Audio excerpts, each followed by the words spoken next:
Hey guys, this is Colin Moshman for CardsChat.com, and we are continuing on right now with me and Katie's course, Become a Winning Poker Player in 30 Days. The topic of day 11 is bluffing. Now, bluffing might be what most outsiders think good poker is all about, but like we've said, for our purposes, value betting is the most important skill, definitely more so than bluffing. And for the most part, beating low stakes is about identifying when you have the best hand and betting it, instead of trying to get recreational opponents to fold their strong hands. But with that said, bluffing is important too. There are a lot of good spots for it. And we've talked about c-betting and semi-bluffs, which are forms of bluffing. And in this video, we're going to talk about other important bluffing concepts and then get right on to some cool hand examples and, of course, today's big quiz. So let's do it. And the first thing is that opponents will often tell you when they're weak, and this is when you want to target them. Okay, so bluffing is fundamentally a play designed to attack weakness. And in the value betting section, we talked about betting patterns. So based on our opponent's actions, we can often get a really good idea of when they like their hand and when they don't. So as an example, let's say that our opponent's been checking a lot and then he bets really small at the river. This looks very weak. Okay, this is a good spot to attack weakness and come in with a raise. Or another example, let's say that the flop is very coordinated and our opponent checks back instead of c-betting. This does not look strong. If our opponent, let's say, had an overpair, he's got pocket aces, he's probably going to want to get value and protect his hand. So we can really, look at what he's telling us and say, hey, this does not look strong. Let's bluff and attack weakness. Now, another time is when betting patterns don't tell us as much, but we get a good scare card opportunity. And these are going to be cards that change the board texture. So overcard is a common example. Other examples are cards that complete flushes. They put 4 to a straight on board. Or they otherwise make it so that what would have been a strong hand on a previous street is now a lot weaker. So these are going to be good bluffing times, and we're going to look at plenty of examples of when this occurs. Now, there are two times when you should be bluffing more often. And one is when you're heads up or short-handed. And the reason for that is because you don't have time to wait for very strong hands as much when you're heads up or short-handed. If you have an opponent who basically never folds, then it's fine, okay? You can just value bet any above average hand and fold the rest. But generally speaking, as you get more and more short-handed, you're going to be playing more hands and incorporating more bluffs. And the other time is when you have weak opponents. So anyone that you know is folding a lot, is just not going to play large pots without very strong hands. These are very good players to target and to bluff a lot more often. So maybe you know that your opponent just will call the flop a lot, but then typically fold the turn. So based on this read, you start bluffing him a lot more at the turn. Or you just, from what you've seen, you know that you're going to get a lot of folds by bluffing. So we're talking about generalizations. When we say value betting is more important than bluffing, that is against the average opponent that you come across at low stakes going to be the case. But there are plenty of examples to the contrary. So always try to get a line on your opponents, assess how they're playing, and against some players, bluffing will be extremely effective. Now, there are a couple of important caveats, things we need to keep in mind. The first is that you want to bluff hands that don't have a lot of showdown value. So if your hand is often going to win at showdown, then bluffing does not accomplish very much. Mainly, you just get your opponent to fold when he actually has a worse hand than yours. So you want to pick hands for your bluffing range that will usually not win if they show down. The other thing is you want to represent a real hand you would have played this way. You want to ask yourself, do I have other strong hands I would play this way? So let's say, for example, you make a standard continuation bet on a fairly coordinated flop, you get called, you check back a blank turn, your opponent checks the river again, and now you bet big. Well, what are you really repping? If you really liked your hand, then you're probably not going to check back the turn. Okay, so let's say there's a straight draw, there's a flush draw. Well, if you really had top pair, top kicker, or some kind of very strong hand, you probably would have bet the turn again. So you want to make sure that you have strong hands you would play this way as well. And again, we'll look at examples of that. So let's go right now to the hands themselves. And this first hand is going to come from a $22 normal speed MTT. And first of all, I would generally fold 10-9 suited under the gun without an ante. If I did play this hand, I would raise to 90, but not crazy, so a little bit of a wide open, but that's fine. And we c-bet this flop. Like we've said, c-betting is often going to be a form of bluffing. So here we don't have a hand, we're still making our c-bet on a pretty dry flop. So this is going to be a good spot to incorporate bluffing, which is when it's part of a normal c-bet. Here our opponent calls.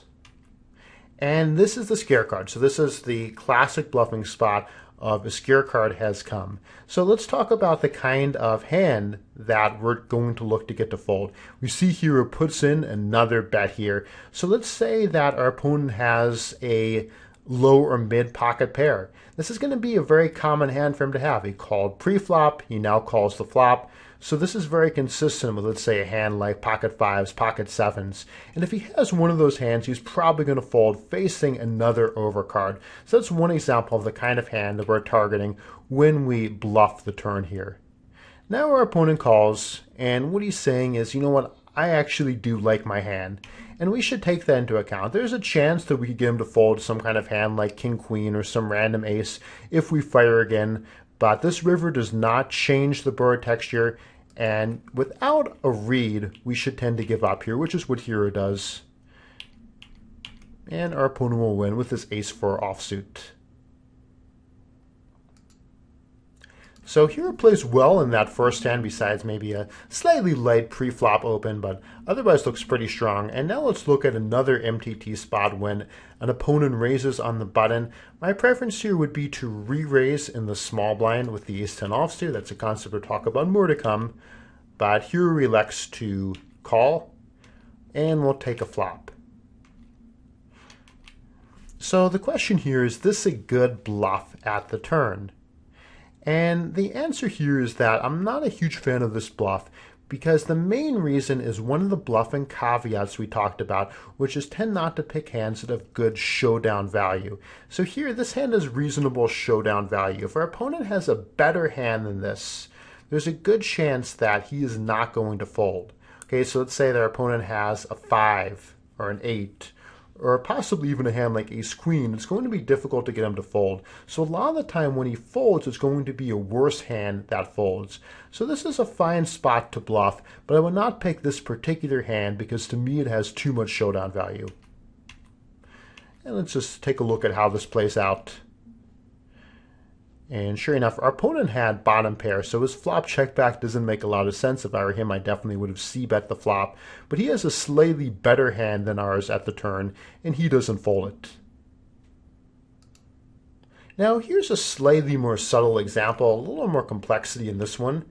So hero raises 8-7 suited. Again, a pretty aggressive raise, but depending on the table, this can definitely be good, even though it's not in our default raising range from middle position. But hero raises this, and we get two opponents in a coordinated flop. Hero correctly checks. So this is a very good check. Our plan is to check and fold in a multi-way spot on a very coordinated flop where we're likely to be called by any player who has a jack, a queen, a spade, a Broadway hand that gives some kind of straight draw. So check fold is absolutely correct. And here at the river, hero bets. So our opponents have shown a lot of weakness, and this is in our favor. And you might say, well, what hand are we representing? And here, after the flop and turn get checked, we might be value betting hands that are as weak as, let's say, pocket nines. So if we had pocket nines, we're planning to check and give up. Let's say we have two red nines. We're just going to check and give up with this flop. But after the flop and turn get checked, we now think that we likely have the best hand, and we're putting out a value bet. So it is very conceivable that we have hands that we're now going to value bet at this river after our opponents have shown a lot of weakness. And so I do like this bluff. I don't think it would be any kind of mistake to just check again and give up. But I think this is a nice bluff, and it does work. Next hand, 7-3 suited. So hero is pretty aggressive, going to come in with another pretty aggressive raise on the button. Normally we're going to fold this hand, but depending on the blinds, we always want to look at the blinds. If they're tighter or more passive players, this can certainly be correct. And it's a hand that has reasonable post-flop playability. So hero makes a continuation bet of half pot, which I like.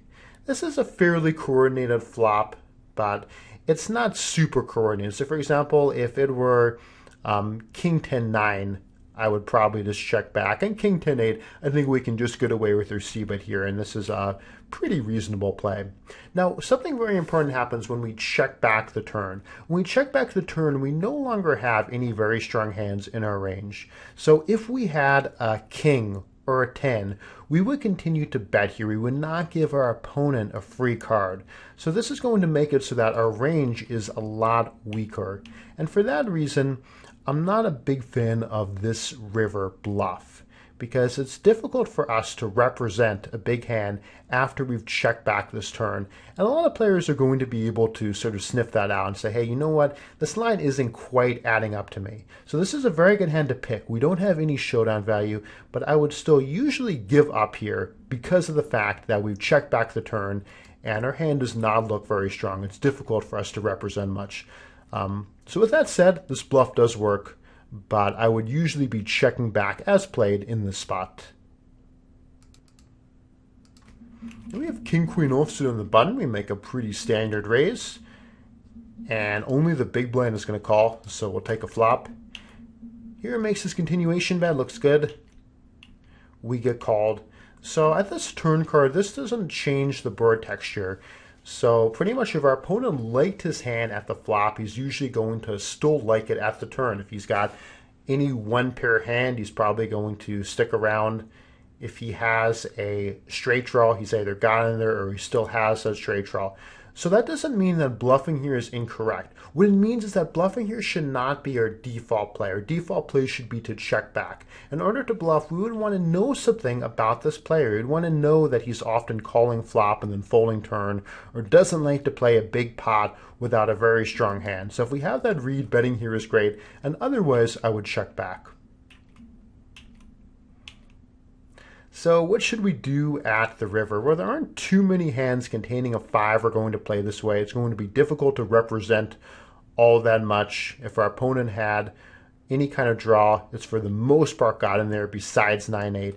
And so hero would once again give up, barring a pretty strong read, which hero does. So again, you want to know your opponents. There are good times to continue betting on pretty dry boards or cards that don't change the board texture much, but that should not be your most common approach.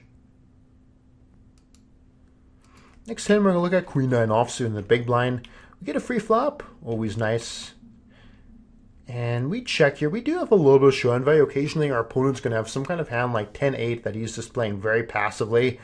So if we bet the 6, that's okay. I would definitely be semi-bluffing a lot here. If I had any 5, I would absolutely go ahead and bet as a semi-bluff. If I had no showdown value, I would bet here a decent amount of the time. Here at the queen 9, I would usually just check and look to show this hand down. Now at the river, hero checks, and this is another spot where betting is totally fine. We can definitely represent having a 5. So it's certainly believable that we would check pre-flop in the big blind containing a 5, would have checked all the way, and are now betting this hand. So that would be a reasonable approach. Instead, hero puts out the check raise, and this is going to be slightly fancy play for my taste. I would rather, if we're going to bluff here, just go right ahead and bet out, because imagine that we did have a 5 and that we had checked it all the way. Would we really play it like this? So we have no reason to believe our opponent's going to bet the river. He hasn't shown any strength. He just limp pre-flop and he's been checking all the way. So if we actually did have a 5, we would probably bet right out at the river. So it's difficult for us to sell having a 5 once we check a third time. And I would rather, if we're going to bluff here, just betting out 1,200 chips at the river. So let's see how this plays out. We get it re-raised and hero folds. So now I want to go to today's big quiz question, and let's go ahead and check this out, which is going to be Queen Jack suited. So here we have a multi-table sit and go, and hero is going to be raising under the gun with Queen Jack suited, which is definitely correct, particularly when there's an ante, so more to win in the middle. Only the big blind calls. Hero puts out a continuation bet. big blind calls. And so this is going to be a two-part quiz question. So part one, our opponent has now checked the turn. Is this a good spot to bluff? So you got to answer that one before you get to the second part. So pause the video, think about that, come up with a reason, and then we'll answer it and get to the next part. Okay, so the answer here is no, this is not a particularly good spot to bluff because nothing has really happened that gives us the green light. For one thing, this turn card it's not a scare card, okay? So a scare card would be, a lot of overcards or cards that complete clear draws. And so this particular six of hearts is not a good card to bluff. If our opponent has a 9, a 7, a straight draw, most hands you would check and call with are going to be pretty happy with this 6. So it's not a good scare card to bluff at. And from a betting pattern perspective, our opponent hasn't done anything, too aggressive to show that he loves his hand, but still, he's called pre-flop, he's called the flop, he's shown that he wants to take this hand to showdown. So answer here is no, this is not a good bluffing card. And the second part, as played, should we bluff this river ace? So think about your answer here, and most important is the thought process. So pause the video, decide what you want to do. And the answer here is that this is a good bluffing spot. You do not necessarily have to bluff here, but this is obviously going to be a scare card. If our opponent has a hand like a 7, then this is going to be a card he really does not want to see. And it's also something that we can really represent. We've raised under the gun. That means we have plenty of hands containing an ace in our range. And then we made a continuation bet, but check back the turn. Everything we've done is consistent with having an ace. So we can definitely sell that this card has improved us. It's absolutely a scare card for him. So against some, calling stations, players who never fold, you might just check this back. But on balance, this is a good bluffing spot. My default here would be to bluff this river. We don't have much showdown value at all with their queen high. So this is a very nice bluff that works to win this pot. All right, so hopefully you guys passed today's quiz, and that's going to end this video. Now, day 12 tomorrow is ask yourself this question when you bet the river. And so we'll talk more about what that means, of course, tomorrow. But it's actually something very related to what we've talked about today, in particular with not bluffing hands that have good showdown value. So if that was confusing at all, which is more than understandable if it was, I think it'll become a lot clearer as of tomorrow. So this has been Colin Moshman for CardsChat.com and the Become a Winning Poker Player in 30 Days course with Katie Dozier. Thanks very much for watching.